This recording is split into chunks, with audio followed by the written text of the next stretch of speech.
We watched Season 1 of Tales of the Jedi, so you know what time it is. Time to hit that intro!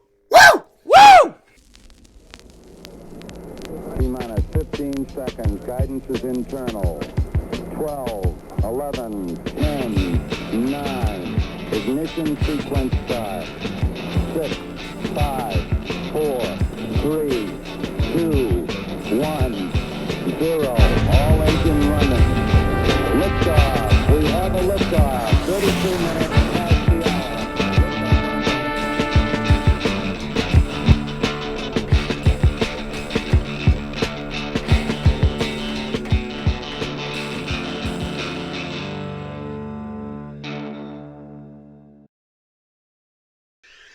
All right, everybody, if it's your first time joining us, welcome. We're two dads who love all things fandom, from Star Wars to Star Trek, Marvel to DC, and Middle-earth on down to Westeros. We love it all, and we want to bring all of our insights and love of all things nerdy to you, our viewers. So if that's your cup of blue milk, we're here for you. So you should definitely subscribe to our channel so you don't miss out on all of our amazing reviews and insights that we bring to all of our favorite fandoms. So thanks for tuning in, guys. My name is Chris Matthews, and I'm joined, as always, by the scruffy-looking nerf herder himself, Mr. Matt Parham. How you doing today, buddy? I'm doing pretty good, and I really I love seeing the costume. I love seeing the lightsaber. Pretty authentic. Where'd you get that thing? This is the Black Series Luke Skywalker lightsaber right here. You got to get the real deal if you're gonna rock it.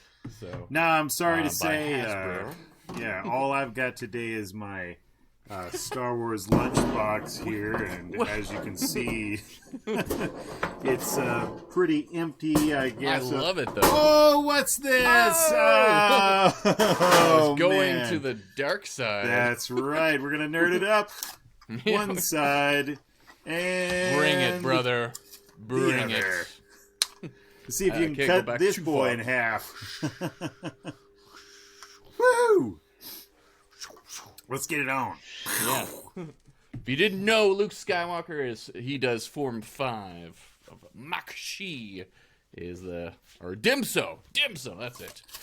So, Call yourself a sweaty. I know, right? I do. So what are we reviewing today? I thought we could take the entire series of Tales of the Jedi as one big show for us here at Fatherly Fandom together. And what we could do, Matt, is I'd like for us to break down each and every one of them one by one. So we'll go through each and every one of these as we go along.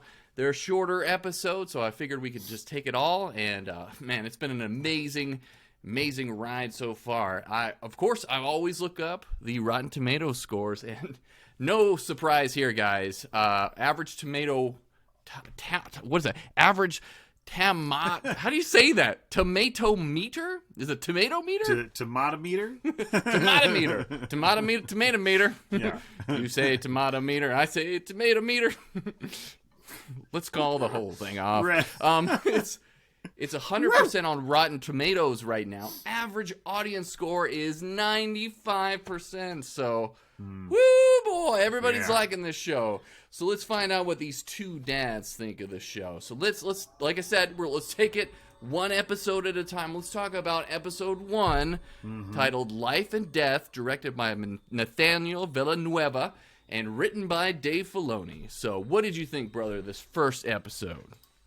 Yeah, I thought it was a good intro to kind of the whole feel of the series here. I don't know if we'll get more of these, but it definitely set the stage for all 6 episodes. Yeah. I thought pretty well. The thing that I appreciated in this episode especially, and we got to see or hear a little bit more of it as the episodes went on, but just the sound design.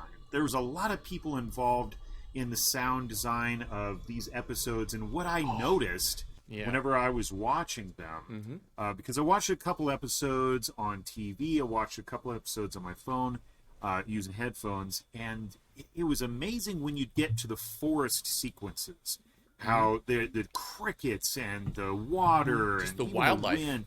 Yeah, it was amazing to hear these episodes. And if you listen in, like when it's dropping down from the stars, as you go into the village and the forest, you hear all the forest and the wildlife and all that life.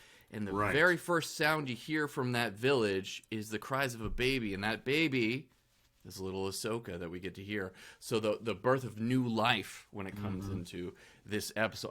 I loved how they did that with the sound design of this episode. Hats off to him for that. Sound editor of the entire series was Kevin Bolin. And he's done a number of different big Hollywood blockbusters like Jurassic World and Pixels and stuff. Jeez. And so he really immersed us in Ahsoka's world right off the bat. And I thought it gave this show a little bit of a different feel than something like Clone Wars or Rebels. What did you think, Chris? Right. I think it was a really good intro for everybody, not just the sweaties, but for normal audience members as well, into this world that, you know, I loved how they were able to toe that line between what we've seen in Clone Wars, Rebels, and other areas, as well as in the movies. I don't necessarily think you have to watch Clone Wars or any of the other animated series to find some enjoyment out of this series, or I don't believe you probably feel lost in it. Like you were saying, there's another Kevin, too, that composed the music. The composer was Kevin Kiner, and oh my God, dude. Like, wow. Yeah, and I gotta say, you know, when we're watching Andor, it's a completely different type of show. It's almost not even Star Wars, if we're gonna be honest, and even the music is completely different. But the music in this show is absolutely stunning every moment. I mean, you get ominous scenes, you get lighthearted scenes, you get just dark and light and all this beautiful scenery that's built up through the music itself. So hats off to the other Kevin Kiner when it comes to that.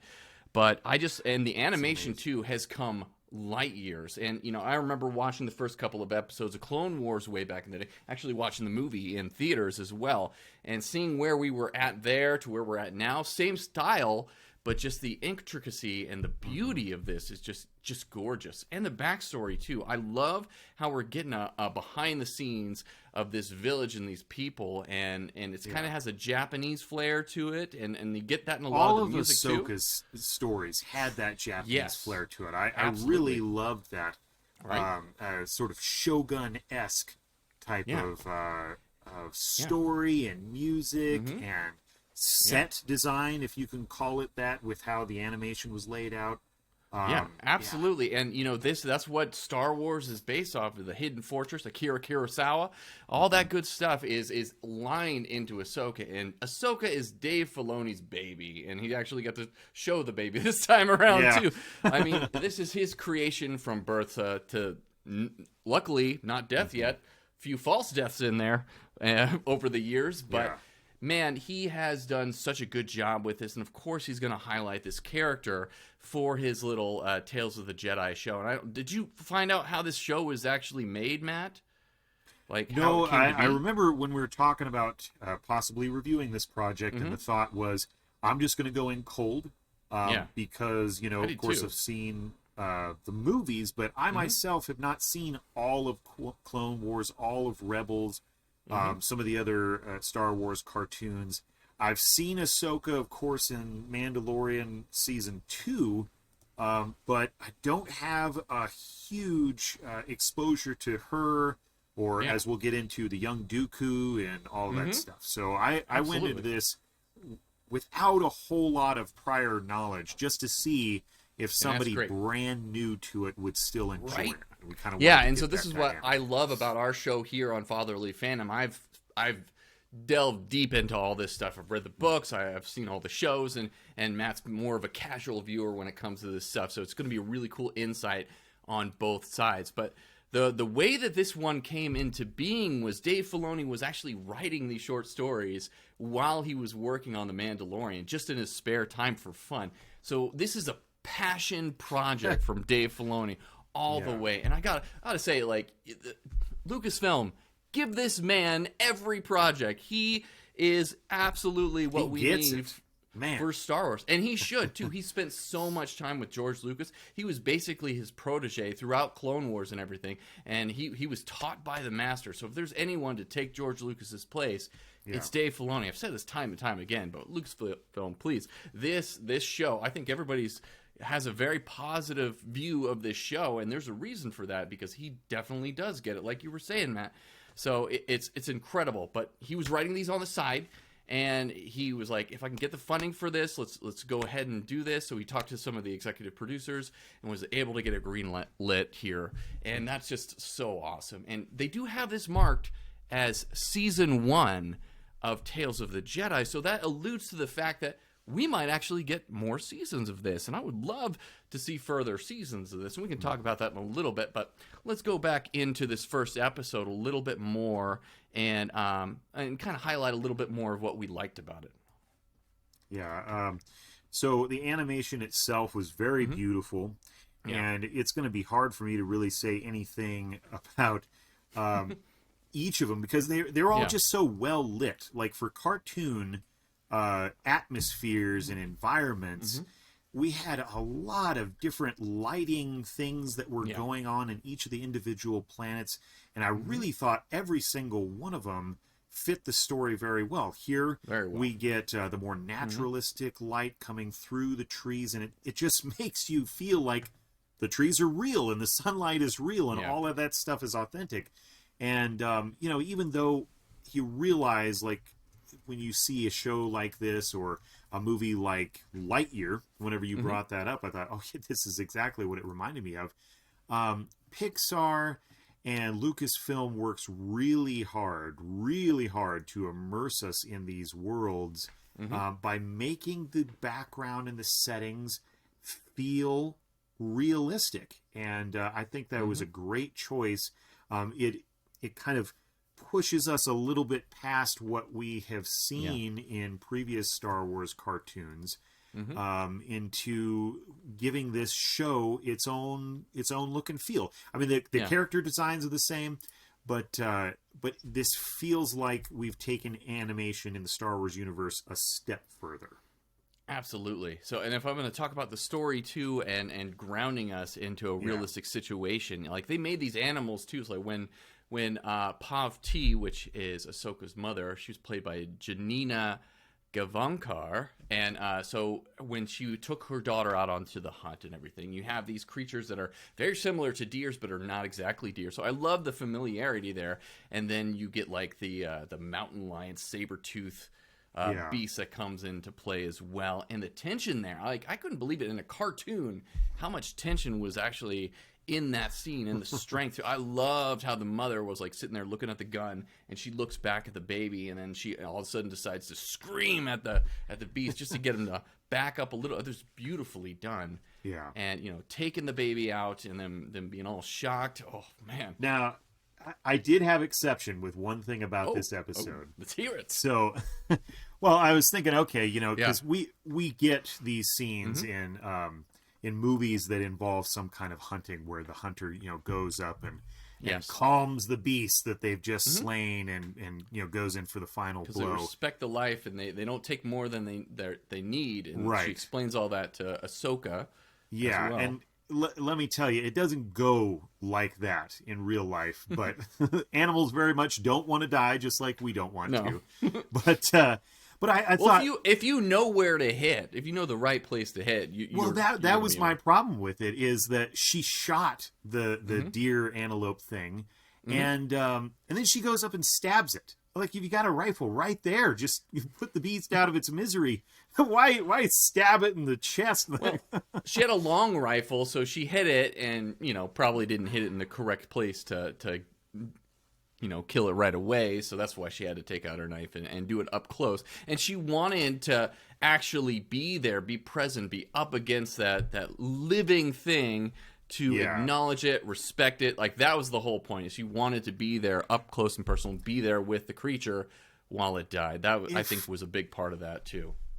If she really wants to give it respect, I would put it out of its misery and not have it She did, though. Well, has to like take her time at it, walk up, stab it, which won't end its life immediately. It still has to bleed to death from that wound. And well, then like I'm I said, just if she thinking, hits the right spot, that beast will go down instantaneously. Yeah, that's you not remember, that's not how things die. Well, you remember during House of the Dragon, I think episode 2, where King Viserys. Yeah, is that's trying not to how stab... you kill an elk either. I'll tell you that much. These are fantasy worlds, and we're getting into the weeds here when it comes into this. The whole purpose of that scene was to show life and death, which is the name of this episode in the title, and she was trying to introduce that to Ahsoka. And we get to see that Ahsoka has beast control, which is a specific power of some Jedi, and that's the reason why she was able to kind of commune with the beast right at the end in order to get it to bring him back to the tribe, which is pretty amazing. And the old elder of the village and everything was able to recognize right away that there's something special with this kid and that she is Jedi, which makes you and I think it's supposed to make you understand that, like, whenever a village or a culture sees that there's special abilities in a kid, they know that they need to serve a higher purpose. They need to use those skills to help out as many as they can, and that's one of the reasons why they're willing to give up their children into the Jedi Order, which was always a difficult thing for me to understand. Like, these babies are being taken from their homes and have to be raised somewhere else, and they never get to see their family again. That was always a hard concept for me. So this is really trying to outline that, like, these star systems, these different people understand that it's for the greater good and that they can serve a higher purpose by doing this type of stuff. So that's what we're supposed to get by the end of this episode. What do you think, brother? Yeah, I liked the rest of the episode, and I thought it was an interesting.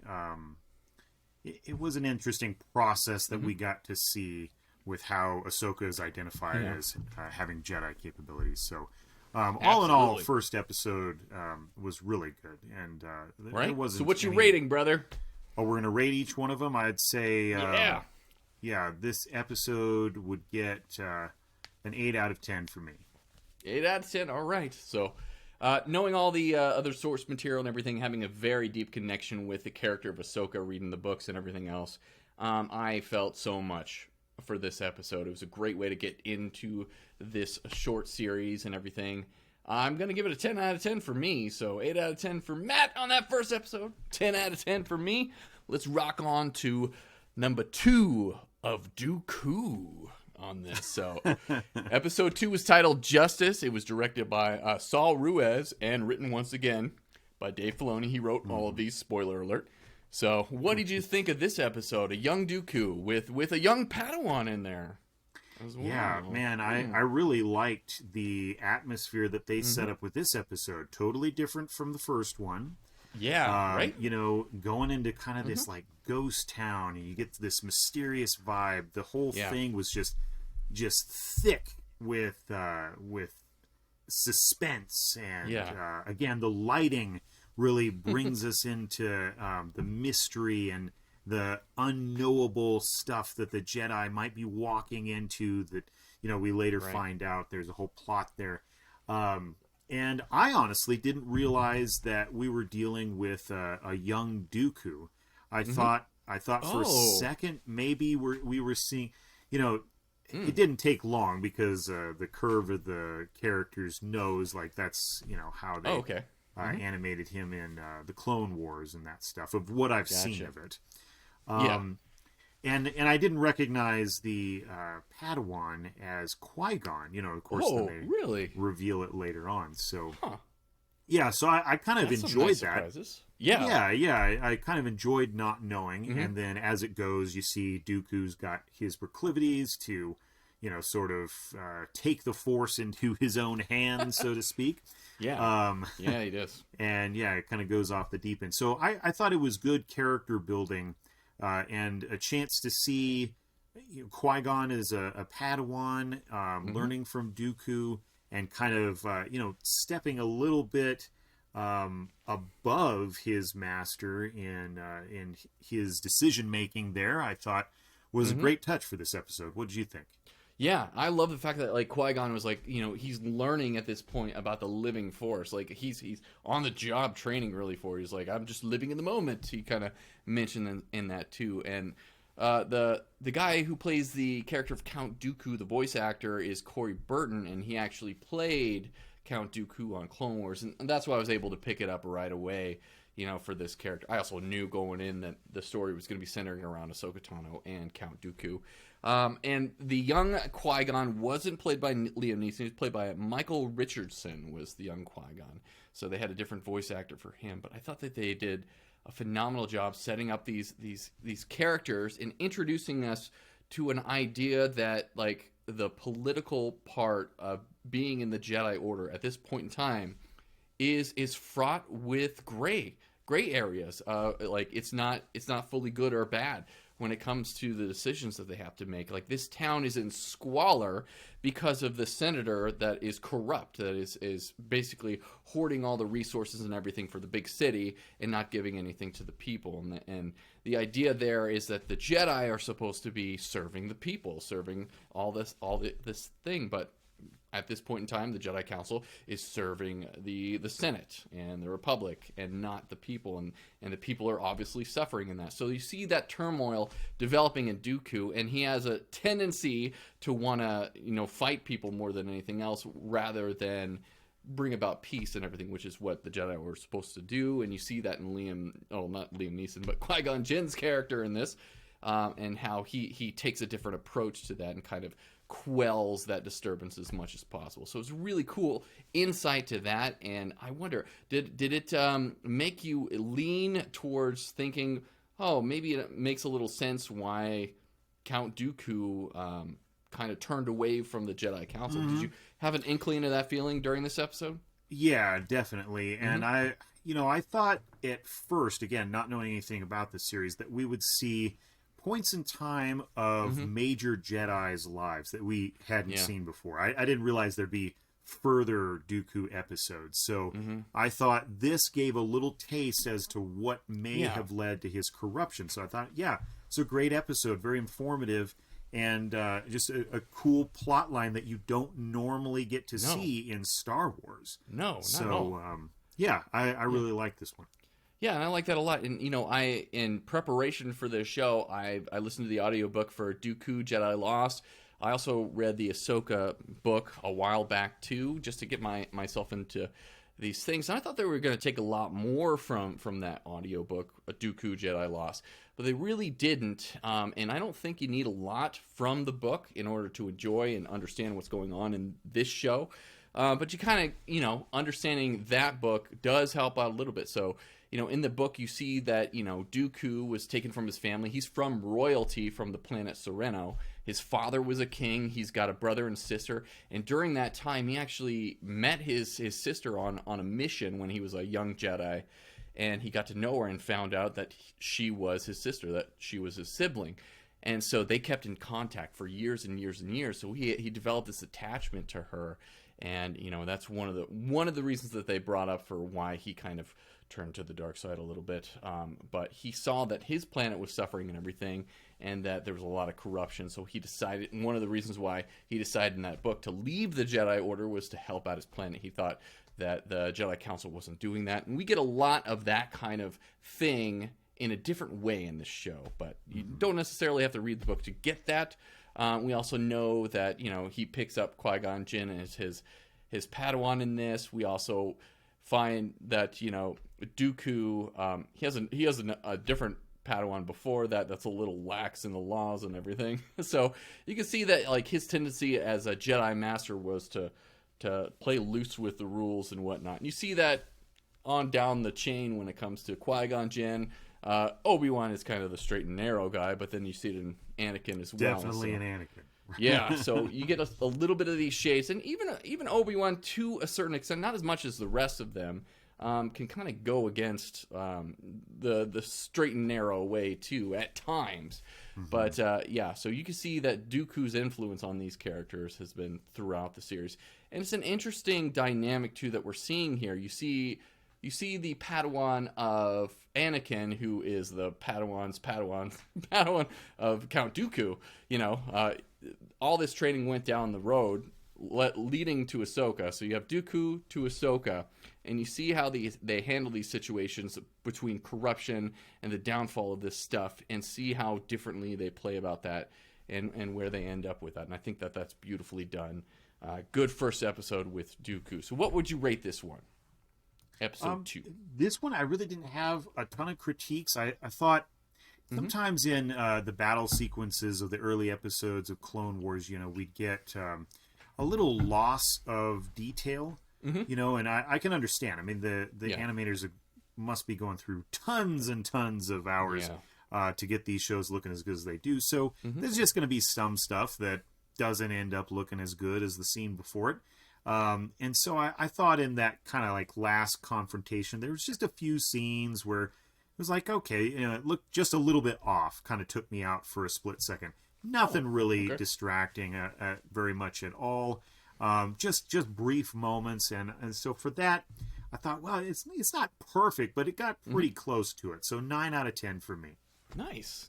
Yeah, I agree, man. I would say a 9 out of 10 for the second episode here, Justice. So let's go on over to episode 3, titled Choices. Another Dooku episode, directed by Charles Murray and written... Oh, this one's not written by Dave Filoni. I thought they were. What? Yeah, I know. Surprise, surprise, guys! This one was written by Charles Murray and Elan Murray, so I'm guessing they're related. So that's pretty cool. Yeah. So, what did you think of this one? This was my least favorite of the series. Middle part of the series. Yeah, midway through, and I didn't find the story to be all that interesting. I mean, it was still a great episode. We're talking about the whole series here. There's really not a ton of flaws. I mean, just the little criticisms I have are not going to in any way really make this an unenjoyable experience if you have not seen it out there, folks. So if you haven't, go check it out. But no, this was just kind of, to me, it seemed like it gave us a little bit more information about Dooku, but all in all, I almost wish that we'd have just gone off with Mace Windu on his own thing here and kind of seen more about his character. I like that they brought up that he's this rule follower, and he gets set up to be part of the Jedi Council over Dooku, so there's a little animosity there. But a little bit. They're still friends. Yeah. But the whole side plot with the murder and everything, I thought it was just going to pay off a little bit more. But, it was just an example of like a mission that Jedis go out on. And, there was this other sort of political stuff happening. And and once again, it's just further developing Count Dooku's decline with the Jedi Council and everything. Yeah. And him, because at the end of the episode, he's like, your ideology makes sense, but the way you went about it is all wrong and everything. And that planet is eventually the planet that is the capital for the Separatist Alliance and everything. So, we see Battle Droids for the first time there, and that they are able to get the drop on the Jedi because they're not living creatures, so they weren't able to sense them, kind of stuff like that. And so you get the different ways about going about things with Count Dooku and Mace Windu. You get to see that they did have some sort of a relationship, so it kind of further develops like the Clone Wars, the Attack of the Clones, Episode 2, where Mace Windu is kind of defending Count Dooku. He's like, it's just not in his character to be be a bad guy or anything. So he's kind of defending him at that point in time. And this is kind of like your intro into that. So it's really reinforcing a lot of the stuff that we've seen in the movies as well.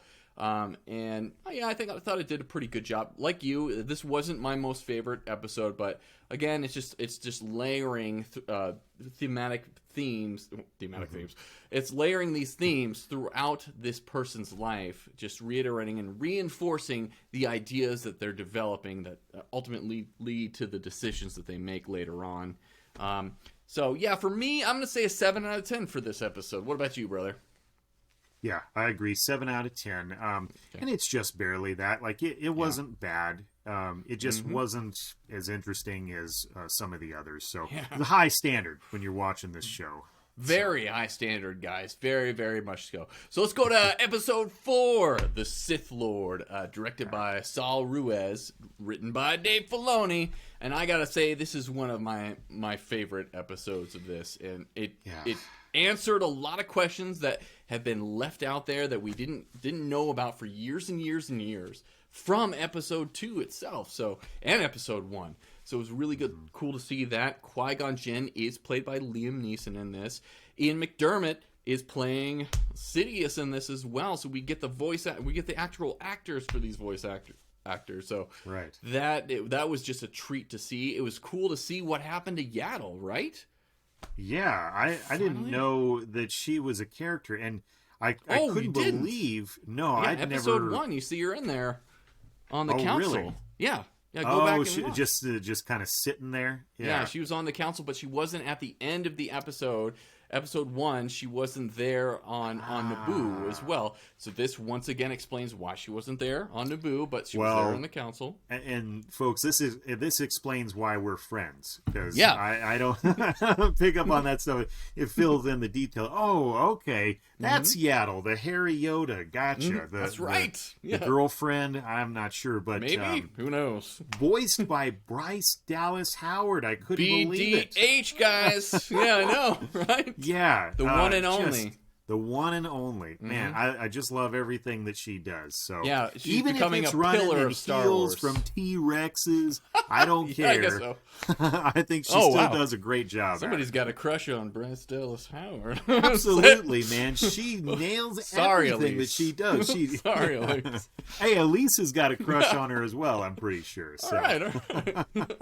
Just dye your hair red, and you're good to go. Oh, she definitely will once she sees her in full Yaddle garb here. So There you go. Halloween coming up in a Halloween, couple of right days, there. Bryce. I'd say you got the perfect cosplay to go for. Yaddle it up. Right? But, and did you notice, too, that Yaddle didn't speak in, like, Yoda's broken English poetry type of speak either? Yeah, so does It's he just straightforward. have an impediment? Is that what they're saying? That's a great question. Well, so we got a lot of Let's answered get questions that here, episode but now, for season 2. but he's over 900 years old, so maybe your speech Yeah, does get we impaired. just started losing it around Yeah. 600. If I was 900 years old, I'd probably be like, Yeah, that's exactly what he would say. Exactly. So, and we find out too, and I don't know if you know this too, but from the books on Count Dooku, Dooku Jedi Lost, one of his best friends in the Jedi Order was Sifo Dyas, and as you saw in the beginning of this episode, when he goes to the library, he's taking out the Camino data in the library, the thing that a little happens. bit of answer to that. Yeah, and he uses Sifo Dyas's login information, so that kind of draws that kind of stuff in. And if you guys didn't know, the whole backstory behind that is Sifo Dyas would have visions and everything. He was plagued for years with these visions of a war that was coming. And so he was telling the Jedi Council for years, like, we need to prepare for this. We need to go and do this. And so what he did is, behind the Jedi Council's back, he went and talked to the Kaminoans and, got these clone troopers all set up and ready to go, and Count Dooku actually got him killed. He hired the Pikes, which we've seen in Book of Boba Fett. The Pike Syndicate took out Sifo Dyas, and they took over and put chips in the clone troopers' heads to enact Order 66. So, a little convoluted story there, but that's how it went down. And so this plan is already in place, apparently, right then. And it's fun to see that, too. And I didn't realize that Count Dooku was actually a part of the Order during the time of the Phantom Menace. So that's what we get during this point, because in the beginning of the episode, that's when we see that Qui-Gon is back from Tatooine with little Anakin and everything, and supposedly he ran into a Sith Lord, and it's the talk of the town, which was really cool to see. And then later in the episode, we see him at the tree and everything, and at that tree is when, Qui-Gon has passed away, and that's kind of what finally pushes him over the edge. And it was interesting to see, too, that he had such a deep relationship with Qui-Gon Jinn as well, because he was really hoping to get him on his side. And, in episode 2, when he says that to Obi-Wan, I thought, oh, that's just a ploy. He wasn't ever going to do that. But this episode kind of really makes me think that he really did think that Qui-Gon would be on his side, or he'd be able to convince him or other Jedi to come to his cause and whatnot. What do you think about that? Did you get that? For me, I did, yeah. I got so much out of this episode because there was just a lot of little details that filled in gaps in what we've seen in the prequel series. And, Absolutely. I think that for me, for being a normie, this episode did the most fan service, from my perspective. I'm guessing that the finale of season 1 did the most for sweaty like you that's seen all the extra material, because there were some things in there. It's like, I'm not sure exactly what that was, but I bet Chris knows. Yeah, and we'll talk about those. I can't wait. Yeah. Because, there's a few things I'm like, I wonder if Matt picked up on that, or if he has a question about this or that. So, it was great to see Ian McDiarmid come back. And I really liked that they went with the OG. They just can't do any better than Ian McDiarmid for this. No, they really can't. Just that whole scene, of Dooku finally, killing Yaddle and everything, and turning to the dark side. Man, they made it grueling, though. I was surprised that she came up out of there. I did too. What a great Yoda moment, Yaddle moment. And and did you see how they played with the light in that? When it popped open, the light spilled in, and they both recoiled from the light because they were part of the dark side. I thought it was a cool contrast there too. So excellent job when it came to that. All around, and we've seen this before, and it's like poetry. It rhymes. That's what George Lucas always says. But we see the same thing played out where a master is able, Sidious is able to corrupt this individual and then have them turn on the people that they were fighting with and cared about as well. We see it with Anakin. Yeah. We see him try to do it with Luke.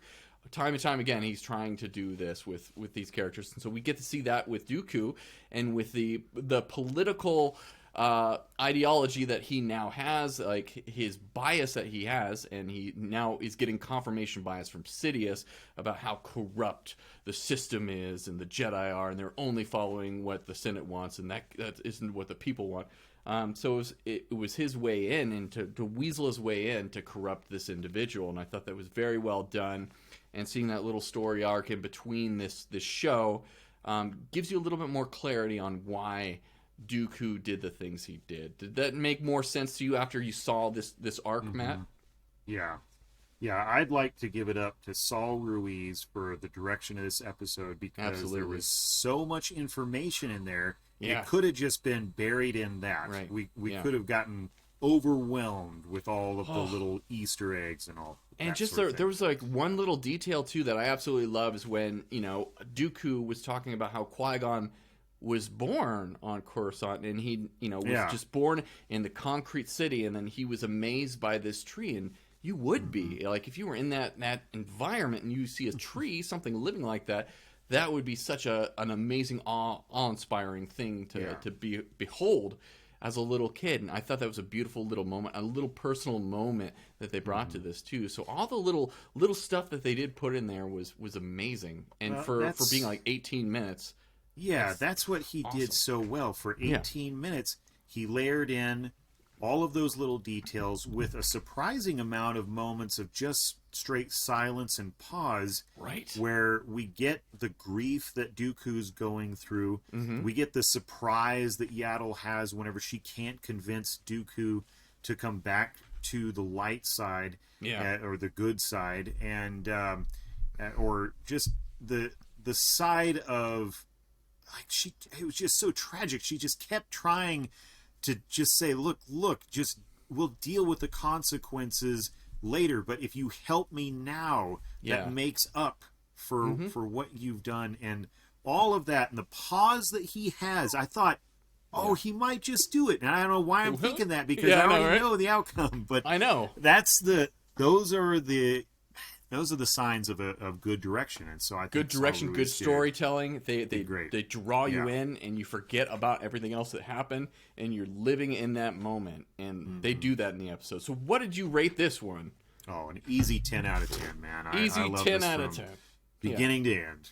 Absolutely. So. Same thing. 10 out of 10 for me. I loved it. It was one of the most essential episodes of this season. And I absolutely loved it. So let's move on to episode 5. Practice Makes Perfect, directed once again by Saul Ruiz and written by Dave Filoni. So we get to go back to Ahsoka for this episode, right? Yes, we do, and we get to see the development of her skills. We get to see Anakin yet again treating her more like an annoying roommate than an apprentice. And An annoying roommate, okay. Yeah. He always does that, at least in the early episodes of the Clone Wars. It's just like, oh, okay, yeah, I'll take on a Padawan, and come on, let's go, Ahsoka. I don't really want to include you anything. You know, and here she has an impressive battle or training battle. Yeah. And did you notice the kid in the background? Did you know who that was? No. Okay, that's Caleb Dune. And he is pretty important later on down the road. And I guess it's a continuity error as well, because he's not supposed to know who Ahsoka is. But he's Kanan in Rebels, so he changes his name to Kanan later on. So he's one of the main characters in that. So we actually get to see him in this as well. So I thought that was pretty cool during that training montage that we got. Yeah. So what happened there, Saul? He wasn't supposed to be in the background, but they just put him in for fun. But I like the dynamic, and they also brought back the voice actor who played Anakin Skywalker in the Clone Wars. I very much like that. Matt Lanter is that voice actor. He did an incredible job in the Clone Wars. Actually made me very much like Anakin Skywalker. Changed my whole opinion about that character because of the Clone Wars series. I would have really loved to have heard Hayden Christensen, though, as well. So either way they went with this, I would have been happy with it. But I'm glad that Matt Lanter did get some time with that. Hayden's coming back. He was in Obi-Wan Kenobi. He's coming back for Ahsoka as well, so he's getting some more time to do his character as well as Anakin on the live screen. But yeah, we got Matt Lanter, and he did a great job with this. And I love the dynamic here. You know, the Jedi Order is so set in their ways. So they have this training program set up, and they have these little remotes and everything. And that's what they do. This is the final little challenge and everything. And they're like, okay, yay, she passed. It's all good. And then Anakin is able to look at that and be like, that's not going to be enough. That's not going to be enough. We're in a war here. You need more training, and you need to constantly be training and getting better. And one of the reasons why she was able to survive all this stuff and the other Jedis weren't was because of that training. Of all people, Darth Vader was the one to save Ahsoka because of that training. See, and that was beautiful. That was kind of my question, because I thought that Ahsoka and Anakin. Anakin. That's what we're going to call it from now on, guys. Yeah. Anakin. I thought they were introduced to each other like just moments before a battle. They were. So this is after that battle. Okay, so they just kind of come in and it's like, well, let's complete your training in more of a real-world environment. I did enjoy the practice sequence, and I did enjoy that we didn't get the typical montage beat of like 1, 2, 3. 1, you suck at it. 2, you're practicing, but you still suck at it. And 3, you've got it. You know, like they just kept knocking her out until the very end of the episode. It's like, you lasted 5 minutes that time around. I love that, too. It's like, oh, good.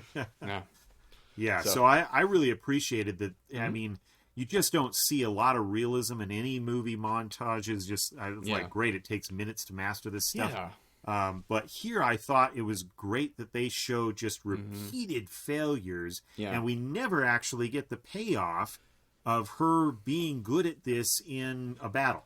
You know? We do really at the end of season 7 of the Clone Wars, the final season, which is what happens at the end of this episode. So did you get that, Matt? Like when no, because I haven't seen that. Yeah, so I was like, ooh, he'll probably be a little confused about what's going on there. But yeah, this takes place like in the beginning of the relationship, after that first like little battle and everything during the Clone Wars movie and everything, where he does take her on as an apprentice. They go back to the Jedi Temple. That's when that first sequence takes place.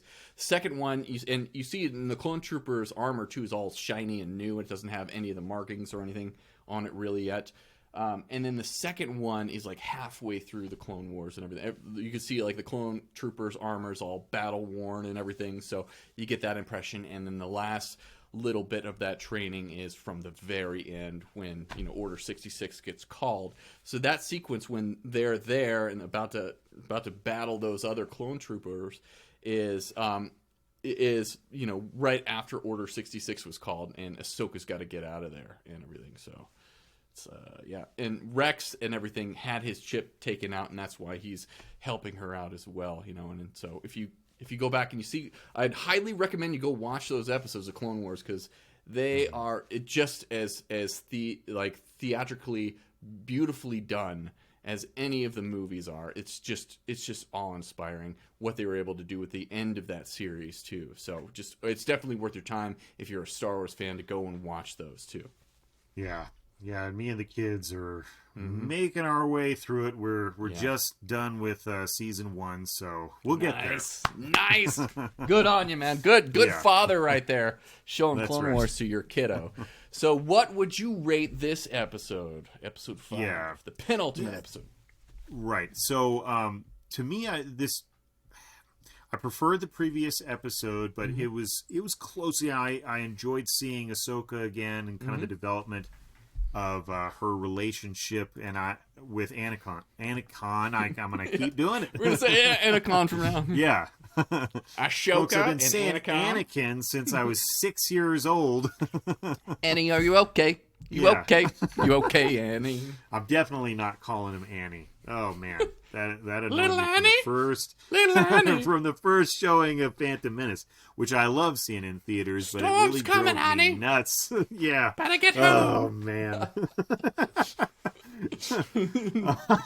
But no, I think a 9 out of 10 is good for this episode. It was, really it was just a taste thing.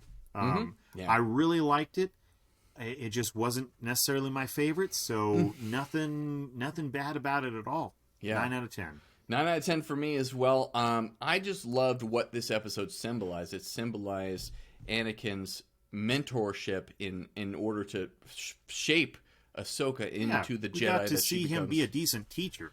For sure. And this is what saved her. And this training and going back and back and back to it, failing time and time again. Practice makes perfect. This is something I try to tell my kids all the time. Is like, you need to continue to practice things to get better at them. You're going to fail and you're going to fail and you're fail. Failure is the best teacher. And so this is kind of along that line of that mentorship, and that's what I absolutely love. And I think that they handle that very well in this episode. So that's what I try to as well. But I mean, just every stun blast, they don't get it that there's a lesson built in there. I mean, they just sit there knocked out and whine about it whenever they wake up. I can't believe it. But, yeah.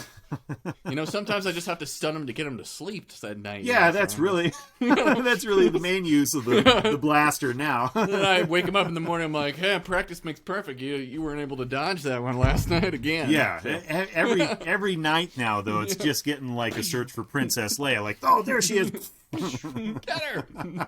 Sometimes they're running out of the house, and you got to go running down the neighborhood and get them. It's like, oh, and then the neighbors are like, it's okay, I'm just putting them to bed.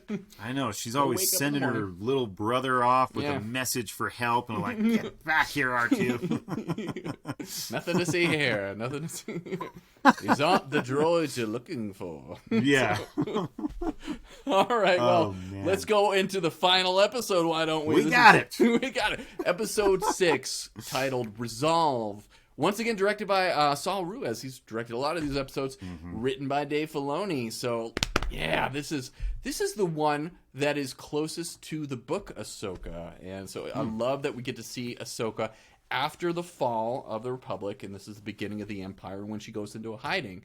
And she is going under the name Ashla, which, if you guys know anything about Jedi lore, that is one of the moons off of Typhon, which is that planet that little Grogu goes to on the Seeing Stone, is that planet. And that's where the original Jedi, the Jeddah or whatever they're called, originated. And so they viewed this moon as like a good, the light side type of thing.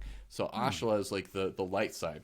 Terrible name if you're gonna going undercover as a Jedi, Right. though. But that's what she uses and everything. And so this is definitely, it's taken pretty much from the book. There's a little bit of difference here than the book, but it's mostly what happens in the book. She gets a job as a little mechanic on this little planet out of the way, and I believe the planet, what was the planet called in this one?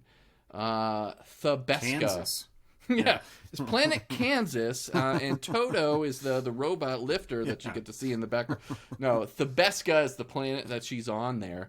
So I very much enjoyed this idea of her, and I'm not even talking about Padme's funeral and everything, knowing that she was actually there for that and everything, and she got to see Bail Organa and everything, and talk to him, and he tries to convince her to come and fight with her, and she's like, I'm done, and I would be too in that situation. It's like.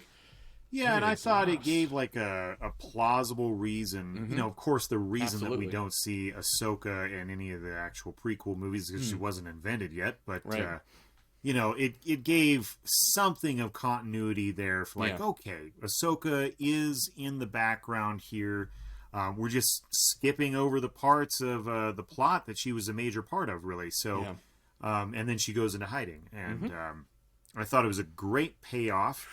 To the story that we've seen just in this series, but I'm sure that there were things that I missed from Rebels and Clone Wars, and that I didn't understand the gadget that she handed to Bail Organa at the end. I'm guessing that that Sith Lord was an Inquisitor because of the lightsaber. So there was just some things in there that I missed. Sixth brother. And yeah, I haven't seen this Inquisitor themselves, but in the book, she does come up against an Inquisitor like this. I love that she took this guy on without a lightsaber, and she was able to defeat him like that. And just like the scenery with the burning village and everything was beautifully done. Again, very much Seven Samurai, akin to that. Beautifully done. And she eventually, if you guys don't get this, she eventually takes those two lightsabers. And what happens is a Sith, when they have a lightsaber, when they have a crystal, they actually are supposed to kill a Jedi or somebody to take their lightsaber and their crystal, and they actually corrupt the crystal with dark side energy and everything, and it bleeds the crystal so it turns red, and that's what creates the red lightsaber. What Ahsoka was able to do is as soon as she took these lightsabers and everything, she was able to take those crystals, and she was actually able to purify them and everything, and that's why. So that's what she hands to him. Okay, yeah, I got it now. So those are those lightsaber, the kyber crystals that she has for those eventually become white.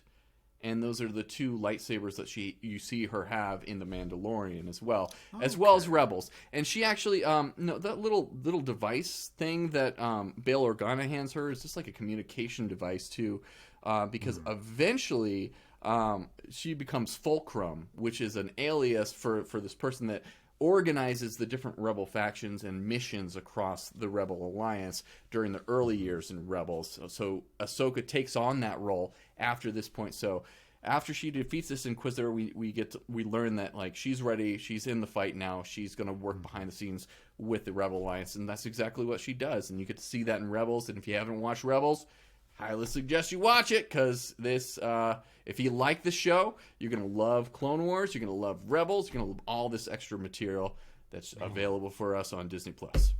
I got a real Andor feeling from this episode. I thought that it was kind of cool to see this part of the galaxy where you have these people sort of arguing about the merit of being under empirical rule, and that rang true to the story that we're seeing play out in Andor. Absolutely. And I thought, man, wouldn't it just be awesome if we got a little Ahsoka cameo in Andor? I don't think it's going to happen. But I wish we would. She is there. She's there somewhere. So yeah, it's she's not influencing stuff. It's not out of the realm of possibility that she might show up. I think it'd be a cool tie-in, because then absolutely she didn't show up in obviously Rogue One for very blatant obvious reasons. But I think it'd be just a great way to tie the cartoons and the shows and all that in there. So Yeah, We'll they see. tied in Rebels to Rogue One, so they could definitely tie Ahsoka in to the series of Andor. If not this season, season 2 definitely. So she's around. She's definitely doing missions for the Rebel Alliance at that point in time. So yeah, it could happen. We'll see. We'll see. Yep. That would Get be Rosario awesome if Dawson we finally in get there. to see that. Yeah, I mean, they already have her on the payroll. She's doing her own show right now. She probably just walk over to that stage and, and film it as she's over there filming Ahsoka, which I think has finished filming. The Ahsoka show has, so that's pretty cool. Well, now another possibility, just putting it out there, man, Mm-hmm. because this is obviously a younger Ahsoka than what we see in The Mandalorian. Might we even get the possibility of Ashley Eckstein cameoing in Andor? I mean, you know what? Yeah, I hats off, and I hate that we've taken this long in the episode to give accolades to Ashley Eckstein, who plays Ahsoka Tano, from the beginning of Clone Wars all throughout and everything else. She actually does the narration and everything for the audiobook for Ahsoka, which is a absolute pleasure. Mm-hmm. I absolutely love this voice actor. She does a phenomenal job, and she really would deserve to play this character live action for at least a cameo or something. I'm 100% with you on that. If we can get her for the Clone Wars, that'd be great. Or if we can get her for this time period or in Andor, just to have her appear once as Ahsoka in live action. I think all of us as fans would appreciate that and love that. And I don't think sweaty and normies alike would appreciate it. Ashley Eckstein, you are just the best. A great actor, and I wish you get that. Now we've revealed your crush. Yeah. So just it's all out in the open this episode. Sure. Rosario Dawson though is probably more my crush. I've had a crush on her since I was a young man. I think just all of these people are doing a great job in these shows. And we didn't even mention who the Inquisitor was played by. Do you know? My guess is the male voice of Siri. I don't know. He was one of those rough guards at the Shawshank Redemption. What? The guy who played Captain Hadley. Good old Clancy Brown. No way, really? That was Clancy Brown, bro. Has he done the voice before then? Not of that, but he's done multiple roles in Star Wars. He played a role in Mandalorian as well. He's played a few voice parts in Clone Wars and other things too. So yeah, that was him. Good old Starship Troopers, right? Yeah. Man, Clancy Brown. I absolutely love Clancy Brown. Like, the dude always reminds me of my Uncle Jeff, and every time I see him on screen, it's just like he does. Totally. I'm just thinking of total badass. Him as Captain Hadley. Yeah. I mean, I know. I hope your uncle wasn't like that. He wasn't like cruel or evil, but he was definitely like a harder man. So just like step aside, boys. Chris is going off the roof. Pretty much. He had picked me up a few times too when I was being stupid as a kid. So that's absolutely true. All right, buddy. On that note, let's go ahead and give our rating for the series as a whole, season 1. We didn't give a rating of Resolve here. Okay, so let's rate Resolve real quick, and then we'll go into the series as a whole. Yeah. What do you think, Bill? I think it's another 10 out of 10 for me. Yeah, definitely 10 out of 10 for me. Absolutely loved it. I love Ahsoka, and I think that Dave Filoni knows this character backwards and forwards because he created her. So he did a really good job. I love that it bookended that Ahsoka in this, from the beginning of Ahsoka to the end of Ahsoka during the Republic as well. It was just beautifully done. We got that contrasting view and everything, which I really liked. I like that we see how she tried to get away from it, but what brought her back in was seeing the damage and everything that the Empire is going to do if left alone. So she knows that she has to fight and do something. And if you have the capabilities, with great power comes great responsibility, right? So she kind of understands that she can make a difference, and she's got to fight for these people, And that's kind of what we're getting to see, the people on the ground in Andor as well. So we're getting to see like what the stakes are, what it really means to go up against the Empire, and why it's so important to take this regime down, as it were. So, 10 out of 10 for me. So let's talk about this series as a whole. Season 1 of Tales of the Jedi. Yeah, from the music to the animation to the acting, everything was on point with this show. Yeah.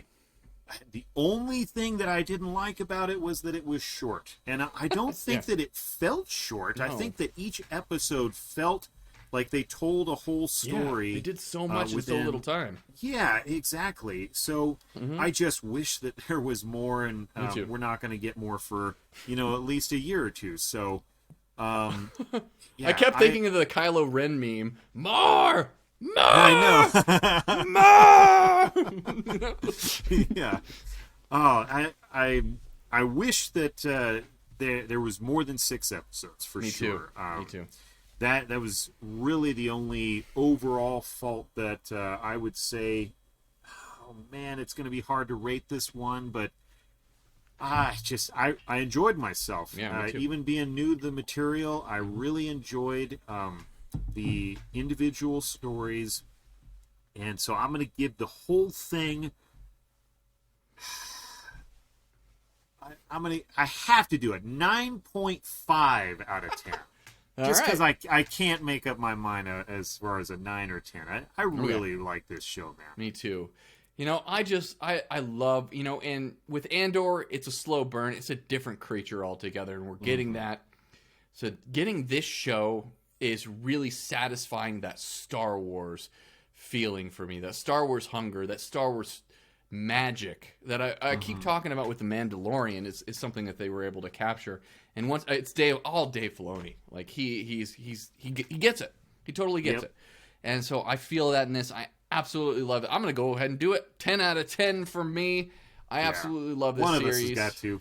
And yeah, again, you're right though. This, they pack so much in to such short episodes. I just want more. And, I have high hopes that we're going to get a season 2. I'd love to see a Tales of the Sith as well, where they go into somebody like Darth Plagueis. Cool. That's a good idea. Yeah, or doing Darth Maul and finishing up his story. If they could do those two characters kind of like they did with Dooku and Ahsoka in this. And I think that there's tons of material when it comes to the Sith. I'd love to see, Yoda as a Padawan. Yeah. Or, the beginnings of the corruption of Darth Sidious. Yes. Any of that stuff. Man, seeing a young Palpatine as well, that would be so cool to get that story. Yeah, you could juxtapose Yoda and Palpatine and make that the story too. That would be so amazing. And if you guys didn't know, Palpatine born on Naboo and everything, so it'd be interesting to see how he was corrupt. And they go over that in the Plagueis novel, which I don't think is canon anymore, unfortunately. But they can definitely draw some of that stuff in there and make it canon, so that'd be really cool to see. But a plethora of stuff that they can do. I know that the fan reception on the show is so high. I don't see them just cutting us off with one season. They're definitely going to be doing a season 2 of this, so stay tuned, guys. I'm sure we'll get more from this. But yeah, definitely enjoyed it. I showed the kids the Ahsoka episodes. They very much enjoyed those episodes. I kind of didn't let them watch the Dooku episodes because they're more of the political, and I didn't know if they would actually be interested in those episodes. But they were definitely really into the Ahsoka one, so they very much appreciated that stuff. So all around, good time from Dave Filoni. Thank you again, guys. And my God, you guys did such a good job. Everyone who worked on this show, from the animators to the screenwriter and just the directors, just all the actors. Hats off to all of you. You did an amazing job. Like I said, this is a passion project. You can definitely tell there's a lot of love in this show and a lot of love in Star Wars in this. And they definitely took their time and took their care with this show. So hats off to you guys for that. And do we have anything else before we hyperdrive on out of here, brother?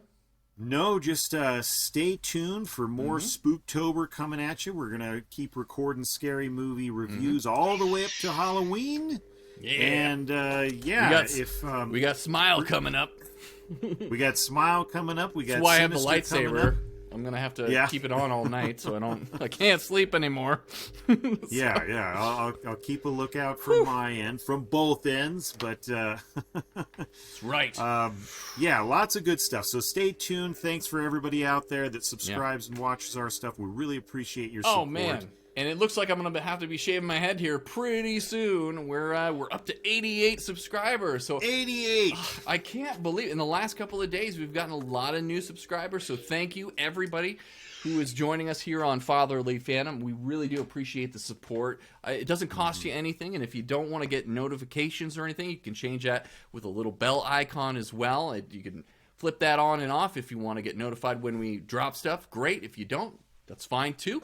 We still very much appreciate all the support you guys are giving us. Once we hit that 100 subscribers, my daughter, she's still very excited. I'm like, I told her we're gonna probably have to get the clippers out here pretty soon. She's gonna be shaving my head, and we're gonna do it on a live stream for all you guys. So we'll be also answering like comments and questions and things from all of our videos and whatnot, and just having a good time chatting about that kind of stuff. Right. So it'll be a lot of fun. So. All right. Well, from our families to yours. Have a good one. Adios. And may the Force be with you.